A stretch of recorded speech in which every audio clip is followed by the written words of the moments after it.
is Haley, and things are about to get very wet around here. It's time for another summer tradition, the water balloon fight. But before we get to it, I think we should talk about another way you and I can make waves, because what you do today can change the world around you.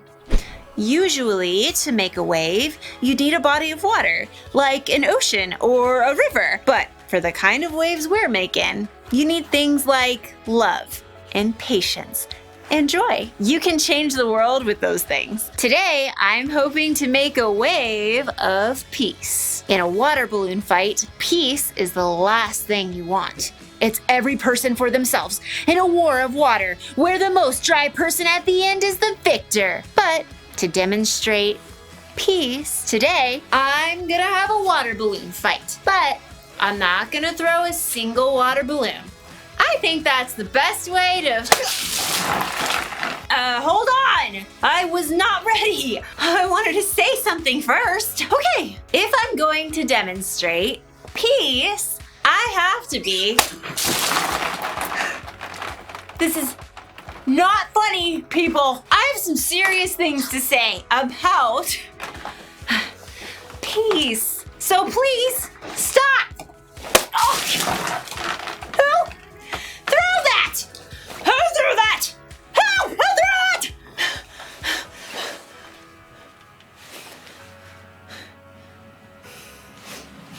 Nah.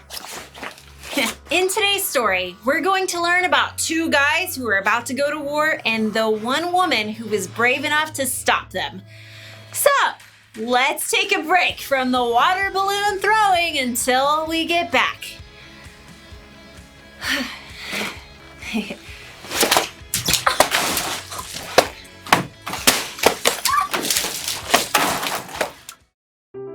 The Bible. It's 66 books of history, stories, letters, and poetry that fit together to form God's one big story. The epic adventure of how He created us and loves us so much that He made a way to rescue us. As we travel through the Bible, from Genesis to Revelation, we discover people who met God and found their lives changed forever. Now, for an amazing story, inspired by the book of 1 Samuel, chapter 25, verses 1 through 35. Near the town of Carmel lived a wealthy man named Nabal. Money, money, money, always sunny, yeah, in a rich man's world, woo! The world was not so sunny for anyone who had to be near Nabal, like his servants. Our boss's picture is right here in the dictionary beside foolish person. See? Nabal was also terribly rude. You, bring me another leg of mutton. What's wrong with this one? It's touching those peas. But you asked for peas. I asked for tea, you blockhead. I shall dump these peas on your noggin. But unlike Nabal, Abigail, his wife, had a clear mind and a wise heart. She kept a close eye on her husband's estate and did her best to keep him from destroying their lives with his quick temper. Tell me, how was the flock this season? Have we lost any sheep to raiders? Not a one, my lady. But last season our sheep were attacked by robbers a dozen times. We've had protection. Protection? How? David and his men have been camping nearby.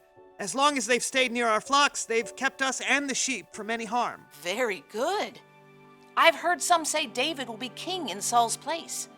Has Nabal thanked David for his help? Give thanks, Nabal. That was very funny, my lady. I'll consider the matter. Let me know if anything changes.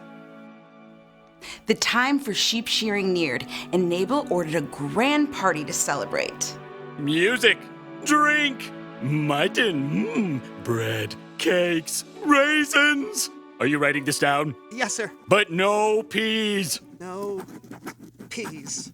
As Nabal ordered the festivities, 10 young men arrived to bring a message from David. That outlaw, what does he want? David says, "May you live long and everything go well for you." Only what I deserve. He says, "I hear that you are clipping the wool off your sheep. When your shepherds were with us, we treated them well. The whole time they were at Carmel, nothing that belonged to them was stolen. Please be kind to my men. Please give us anything you can find for us."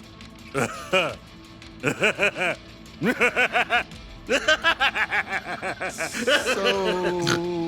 yes? Who is this David?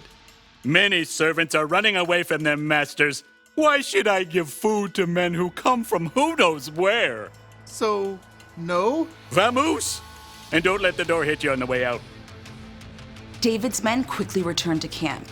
They found David's anger could be just as hot as Nabal's. Each of you put on your swords. In a short time, David and 400 of his men were marching up the mountain to confront Nabal. Word spread quickly. A servant raced to find Abigail. David sent messengers to Nabal and asked for a share of food, but Nabal was rude and shouted at them. You must do something or terrible trouble will come. Abigail didn't panic. She took a deep breath.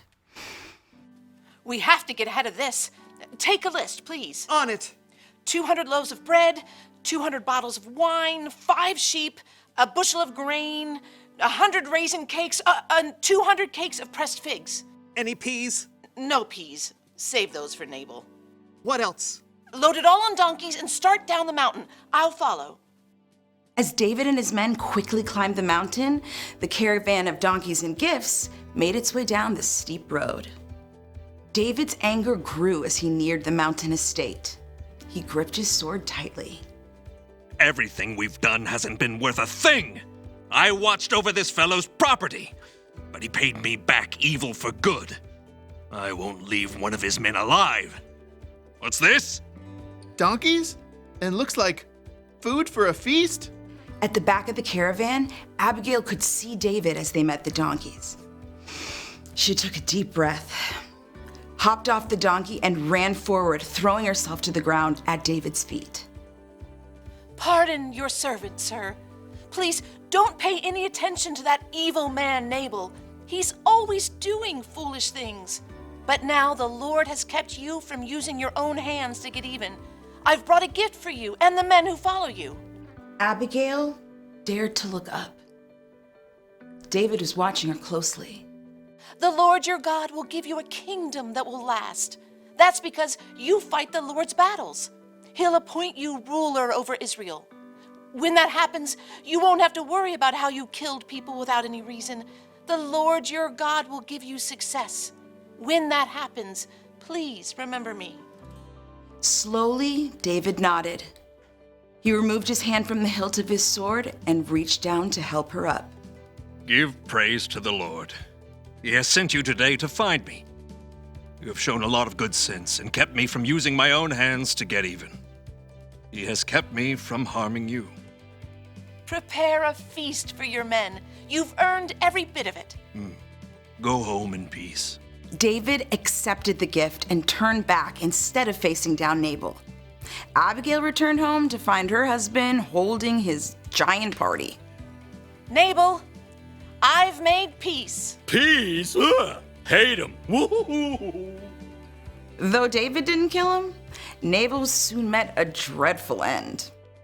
Abigail and her entire household were saved because she chose to get creative and make peace.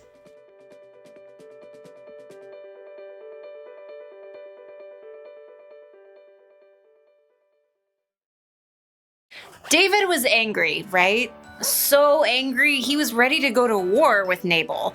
He wanted revenge. It's a good thing Abigail stepped in when she did. She made what could have been a really bad situation better by helping David see things in a different way. Abigail helped make peace. Now, there are 3 types of people in this story, and chances are you're gonna be like every one of them in your life.